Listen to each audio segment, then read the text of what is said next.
Good morning, सुप्रभात, केम छो। उम्मीद है आप सब लोग बेहतर होंगे। आप में से किसी ने बड़ा अच्छा क्वेश्चन पूछा कि सर कई बार आप बोलते हैं कि सफलता के लिए, सक्सेस के लिए कंफर्ट जोन से बाहर निकलना चाहिए। हमें ये शब्द समझ में नहीं आता कंफर्ट जोन क्या है, कि कैसे, मतलब क्या ऐसा है जिसको हम कंफर्ट जोन कह रहे हैं, या इससे कैसे हम बाहर निकल सकते हैं। तो कई लोगों के दिमाग में क्या होता है, छोटी बातें छोटी छोटी होती है, लेकिन क्या उनको पूरी तरीके से वो समझ नहीं पाते। ठीक है, जब मैं कहता हूं कंफर्ट जोन से बाहर निकलना, तो इसका मतलब क्या है ये जानना कई बच्चे चाहते हैं। ठीक है, चलो पहले एक काम करते हैं कि पहले तो हम कंफर्ट जोन क्या होता है और इसका क्या इम्पैक्ट होता है वो हम जानने की कोशिश करते हैं। तो मैं एक छोटा सा आपको किस्सा बतलाता हूं। ठीक है, छोटा सा एक स्टोरी है वो बताता हूं कि एक बार क्या होता है कि एक आदमी होता है, वो बहुत ही ड्रिंक करने वाला होता है, शराबी टाइप का होता है, ड्रिंकर टाइप का आदमी होता है उठ के। तो वो एक बार वो जो है कहीं पर एक बिजली का खंबा होता है, यहाँ पर आसपास ना देखा, सड़क किनारे बिजली के खंबे लगे होते हैं, पोल लगे होते हैं, वहाँ पर जहाँ पर वो स्ट्रीट लाइट लगी होती है, वहाँ पर वो कुछ खोज रहा होता है, बहुत देर से खोज रहा होता है। तो एक पुलिस वाला दूर से देखता है कि वो अपने घुटने में बैठा हुआ है और तमाम इधर उधर जो है वो घुटने और हाथों के बल चल के वहाँ ढूंढ रहा है वो कि कुछ एक एक चीज को पलट पलट के देख रहा है। यहाँ पे सड़क के किनारे के डब्बी जो पड़ा है, जो भी कुछ है वहाँ पे सब देख रहा है। तो पुलिस वाला थोड़ी देर ऑब्जर्व करता है, फिर उसके पास जाता है और जाके पूछता है, भाई क्या क्या कर रहे हो? बहुत देर से मैं तुमको देख रहा हूं, तुम क्या ढूंढ रहे हो? बोलता है चाबी गुम गई मेरी, I am searching for my keys, मैं अपनी चाबियां ढूंढ रहा हूं, कोई प्रॉब्लम आपको? बोल रहा भाई तुम है ना इस पूरे एरिया में तुम पिछले 1 घंटे से तुम घुटने पे चलकर हर चीज को देख चुके हो, जब चाबी तुम्हें यहां नहीं मिली तो ये बताओ चाबी गिरी कहां थी? तो वो एक दूर बिल्डिंग की तरफ इशारा करता है, वहां गिरी थी। पुलिस वाला आश्चर्य में सर खुजाते हुए बोलता है, भाई तुम पागल हो क्या? चाबी तुम्हारी वहां गुमी है और तुम ढूंढ रहे हो उसको यहां, ऐसा क्यों? बोलता है वो साहब वहां अंधेरा है थोड़ा सा, मतलब वहां पे रोशनी कम है, यहाँ पे थोड़ी रोशनी अच्छी से सोचा यहां मिल जाएगी। तो ये है कंफर्ट जोन। अब इसका एग्जाम्पल मैं लेता हूं नीट वाले बच्चों पर, जो नीट की तैयारी कर रहे हैं। क्या करते हैं वो कि वो फिजिक्स से डरते हैं, फिजिक्स उनको कंफर्ट जोन में नहीं रहने देता है। जब वो फिजिक्स पढ़ते हैं तो उनको लगता है अरे ये तो कठिन है, कैसे करेंगे? तो वो फिजिक्स के को पढ़ने की बजाय उसको बायोलॉजी से कंपनसेट करते हैं या केमिस्ट्री से कंपनसेट करते हैं। क्या करते हैं वो बायोलॉजी के टेस्ट में और ज़्यादा मेहनत करेंगे, केमिस्ट्री में थोड़ा और अच्छा परफॉर्म करने की कोशिश करेंगे, क्योंकि वो चाह क्या रहे हैं कि चाबी गुमी फिजिक्स में है, ढूंढ रहे हैं बायोलॉजी में आके, केमिस्ट्री में आके। क्योंकि देखो आज जो कॉम्पिटिटिव एग्जामिनेशन है वो जिस लेवल पर पहुंच गया है, वहां पर आपको फिजिक्स आना भी जरूरी है, केमिस्ट्री आना भी जरूरी है, और बायोलॉजी तो आपको फोड़ के आना ही है, कोई दूसरा रास्ता नहीं है। अब इसका मतलब ये बिल्कुल भी नहीं है कि फिजिक्स में डर लगता है तो उसकी चाबी, जो फिजिक्स से सफलता की चाबी जो गुमी है, वो फिजिक्स के अंदर गुमी है। ऐसे समझो इस एग्जाम्पल को कि आपके नीट की सफलता की चाबी फिजिक्स के अंदर गुमी है और ढूंढ रहे हो बायोलॉजी में आकर, ढूंढ रहे हो केमिस्ट्री में आकर। ये मैं बिल्कुल नहीं कहता हूं कि बायोलॉजी मत पढ़ो, केमिस्ट्री मत पढ़ो, ये तो पढ़ना ही है आपको, बहुत अच्छे से पढ़ना है, फोड़ के आना है आपको, लेकिन फिजिक्स से डरना नहीं है। अब सर बनती ही नहीं है, बहुत दिक्कत है सर, हमसे तो बनती ही नहीं है, हमने तो कोशिश भी की, वो अमर सर पढ़ा रहे थे, हमने तो बेसिक मैथमेटिक्स भी देखा और हमने कोशिश भी की, नहीं बना। अब आपको बताता हूं उसके पीछे का मनोवैज्ञानिक कारण क्या है। साइकोलॉजिस्ट कहते हैं कि हमारा जो ब्रेन है वो 3 हिस्सों में बटा हुआ है, cortex, mid brain and hind brain. ठीक है, मनोवैज्ञानिक कहते हैं कि हमारा जो पिछला वाला मस्तिष्क है, जो हिंड ब्रेन है, ये बेसिकली रेप्टिलियन ब्रेन है, जो 500 मिलियन वर्ष पहले उदय हुआ, जिसका मतलब वो कहते हैं कि ये रेप्टिलियन ब्रेन है जो 500 मिलियन या उससे भी पुराना हो सकता है, जिसका मेन का टारगेट केवल क्या है, खाना खा लेना, सो लेना, सुबह थोड़े से आवाज़ होने पर नींद में जग जाना, ठीक है, और थोड़ा सा अलर्ट रहना, और जो है जो सेक्सुअल एक्टिविटीज़ हैं, वो सारी जितनी चीज़ें हैं, वो सारी चीज़ें जो हैं वो जो सबकॉन्शियस माइंड के, मतलब जो अपने आप से हो सकती है, जो चीज़ें व्यक्ति जो है वो मतलब उसकी बेसिक टेंडेंसी में, बेसिक इंस्टिंक्ट में शामिल है, वो सब रेप्टाइल्स के अंदर है। मतलब तो वो रेप्टिलियन ब्रेन हो गया।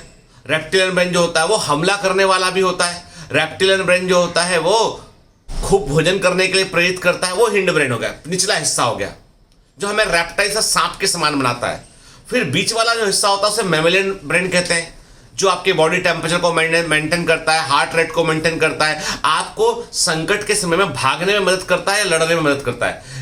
वो आपको जो है वो आपकी बॉडी को इस प्रकार से ट्यून अप कर देगा कि आपका हार्ट रेट बढ़ा देगा, आपका सांस लेने का दर बढ़ा देगा, तो आपकी बॉडी में वो मसल्स में अधिक ब्लड को फ्लो कर देगा। तो मिड ब्रेन वाला जो हिस्सा होता है बेसिकली वो मैमेलियन ब्रेन है, जो आपको डरना सिखाता है।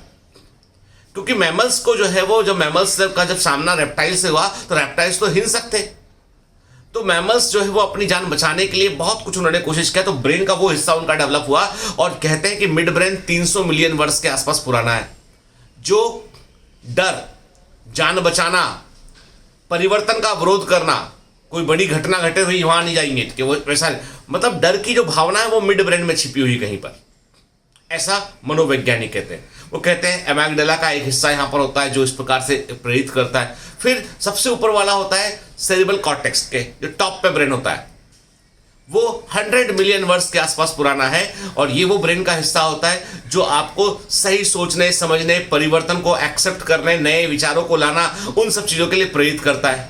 अब प्रॉब्लम यह है कि आपकी बॉडी का एक्शन और सेरिब्रल कॉर्टेक्स, इसके बीच में ये ब्रेन के 2 ब्रेन और प्रेजेंट है। मतलब मनुष्य के अंदर कुल 3 ब्रेन है, रेप्टिलियन ब्रेन, मैमेलियन ब्रेन और एक advance brain, hind brain, mid brain and जो है वो सेरिब्रल कॉर्टेक्स के 4 ब्रेन।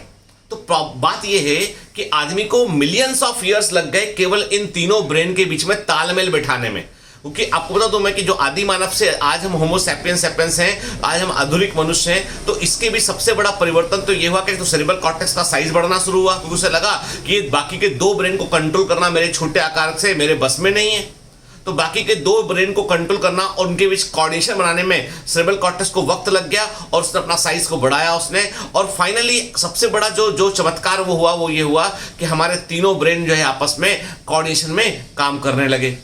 लेकिन तब भी हर एक की मूल प्रवृत्ति है, जब भी आप कोई परिवर्तन करते हैं, मान लो आपने कहा कि आज से फिजिक्स पढ़ना शुरू, आज से फिजिक्स में मैं फोड़ने की कोशिश करूंगा, मतलब मैं कोशिश करूंगा कि अमर सर क्या क्वेश्चन कराएंगे, हम तो जैसे ऐसे क्वेश्चन लगाएंगे कि हम फोड़ देंगे, हम बहुत अच्छा करके आएंगे टेस्ट में। जब आपने सोचा, ये आपके सेरिब्रल कॉर्टेक्स का विचार था। जब ये मिड ब्रेन की तरफ से गया तो उसने बोल दिया, पागल है क्या, कैसे बनेगी तुझको, तेरा तो मैथ्स भी कमजोर है, तू लिया ही बायोलॉजी इसलिए था कि मैथ्स से भागना था अपने को, कैसे बनेगा। फिर वो मिड ब्रेन का आइडिया आएगा, थोड़ा कोशिश कर देख, छोड़ना बायोलॉजी पढ़ते हैं।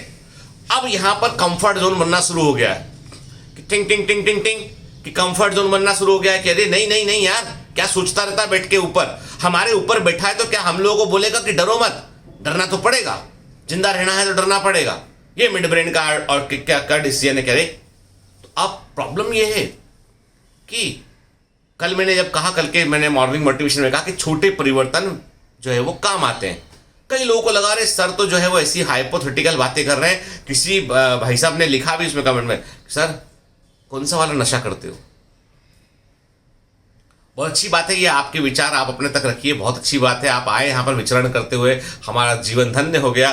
और आपने जिस प्रकार के शब्दों का इस्तेमाल किया, हमने उन्हें ग्रहण किया, और हमने जो है वो जो है जो भी नशा करते ना, वो नशा एक्चुअली वो नशा है लोगों को जागृत करने का। आप भी करिए, आपको मजा आएगा उसमें। तो ये तो मेरा उत्तर उनको हो गया। अब कई लोगों को लगा कि अरे सर जो बोल रहे हैं वो इम्प्रैक्टिकल है। एक्चुअली इम्प्रैक्टिकल नहीं है। आप जब अपने ब्रेन को परिवर्तन जो होते हैं ना छोटे होते हैं, जैसे आज आपने सिर्फ इतना डिसाइड किया कि कोई बात नहीं, आज हमको मान लो ग्रेविटेशन पढ़ रहे हैं, तो ग्रेविटेशन में आज हम थ्योरी पढ़ेंगे, थोड़ा सा समझेंगे कि ग्रेविटेशन होता क्या है। उसके बाद हम क्या करेंगे, हम उसके फॉर्मूले को एक कॉपी पर नोट करेंगे हम कि ग्रेविटेशन के कौन से 5 इंपॉर्टेंट फॉर्मूले हैं। उसके बाद हम अपनी एमसीक्यू बुक को उठाएंगे या डीपीएस उठाएंगे, अमर सर के बायोमेंटस के जो डीपीएस है वो उठाएंगे, जो बुकलेट उठाएंगे, और हम देखेंगे कि उन फॉर्मूले से डायरेक्ट पूछे जाने वाले प्रश्न कौन से हैं। आपने टिक किया, अरे ये फॉर्मूला लगाएंगे, ये क्वेश्चन बन जाएगा, ठीक है। उसके बाद आपने क्या किया, अच्छा ऐसे क्वेश्चन ढूंढते हैं जिनमें इस फॉर्मूले को डिराइव करके आंसर निकाला गया है। फिर आपने उस पर कोशिश किया थोड़ा सा।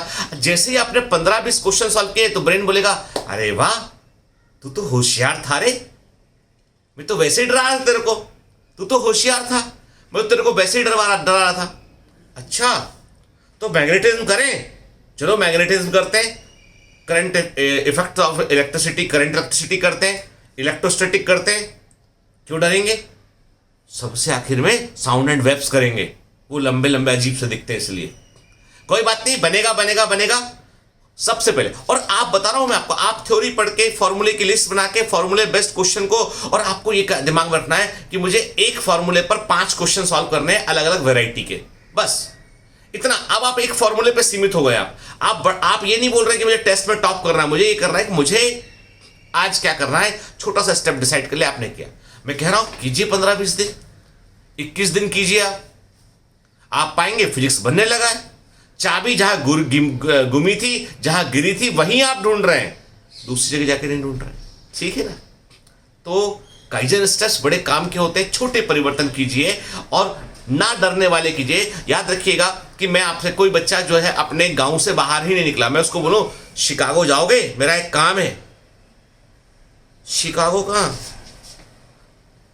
अरे अमेरिका, फ्लाइट है परसों, दिल्ली से फ्लाइट पकड़ना, सीधा शिकागो पहुंचाएगी, डायरेक्ट फ्लाइट है एयर इंडिया की, जाओगे? अरे साहब मैं तो बुरहानपुर से बाहर नहीं निकला आज तक, शिकागो कहां भेज रहे मेरे को? घर वालों को बता रहे मेरा बेटा भैया बाहर नहीं निकला, कहां पागल है सर, शिकागो भेज रहे। अच्छा नहीं जाएगा, वो बहुत बड़ा डर है। लेकिन आप मुझको बोलोगे सर कुछ काम है, जाओगे शिकागो? मैंने कहा बेटा मेरे पास अभी शेड्यूल फ्री टाइम होगा, मैं चला जाऊंगा। चले जाओ शिकागो सर, ठीक है, मैं फट से फ्लाइट पकड़ूंगा, शिकागो पहुंच जाऊंगा, आपका काम भी कर लूंगा, 4 अपने लोगों से मिलूंगा, वापस आऊंगा। मैं क्यों नहीं डरा? क्योंकि कारण ये है कि मैं अपने गांव से बाहर निकला, अपने शहर आया, वहां से मैं पढ़ने आया, मुंबई आया, मतलब मैंने कम कई शहर देखे, कई बार विदेश यात्रा कर चुका हूं। तो पहली बार जब मैं फॉरेन गया था ना, तो किसी से बात करने, पता पूछने में भी डर लगता था कि पता पूछे कि नहीं पूछे। सेट के चुपचाप से नक्शा लिया, गूगल लग रहा है, होटल के 4-5-6 विजिटिंग कार्ड जेब में डाल रहे हैं, कहीं गुम गए तो बता देंगे भी दिस होटल आई गुमिंग। तो वो जो है क्या बोलते हैं, अभी अब आदमी बाहर निकलेगा तो कैसे बताएगा? तो अब क्या हुआ कि कुल मिलाकर कि वो डर था। अब लेकिन क्या बिंदास शहर में कहीं भी घूम लेते हैं, चाहे वो आपका वाशिंगटन हो, चाहे आपका कोई कोलंबुर हो, कहीं भी घूमते हैं, वहां से जो है अपना होटल का नाम पता बताए, भाई ये होटल है हमारा, वहां छोड़ दो मुझको, तो उस स्क्वायर में है, इस जगह पर है, टाइम्स स्क्वायर के पास में है, वहां छोड़ दो, छोड़ देगा, आप वॉक करते हुए पहुंच जाएंगे। डर निकल गया ना बाहर। अभी मुझसे कोई बोलेगा गीतेंद्र सर अंटार्कटिका जाके 2 महीना रहना है, मैं बोलूंगा अरे अंटार्कटिका है, मतलब ऐसा थोड़ी ना होता है, मैं तो अच्छी जगह, तुम अंटार्कटिका भेज रहे हैं मेरे को? या वो स्पेस शटल जाने वाला मंगल पे 2-4-6 महीना वहीं से क्लास लेना मंगल से, तो मैं डर जाऊंगा कि मेरे लिए। लेकिन जो स्पेस रिसर्च में जो साइंटिस्ट काम कर रहे हैं, जो वहां पर है, उनसे बोलेंगे भी मंगल पे जाने वाला यान आप जाएंगे, तो हाँ स्पेस स्टेशन हम जाएंगे, रहेंगे। जो अंटार्कटिका अभियान में पहले जा चुके हैं उनसे बोला तो हाँ चले जाएंगे। तो ये सब कंफर्ट ने, एक बार आप जब अपने कंफर्ट जोन से बाहर निकलते हैं, चीजें आपके लिए यूजुअल हो जाती है, नॉर्मल हो जाती है। इसीलिए जहां चाबी गुमी है, जहां पर चाबी आपने खोई है, वहीं पर ढूंढिए, दूसरी जगह मत ढूंढिए। समझ गए? Have a great day, all the best.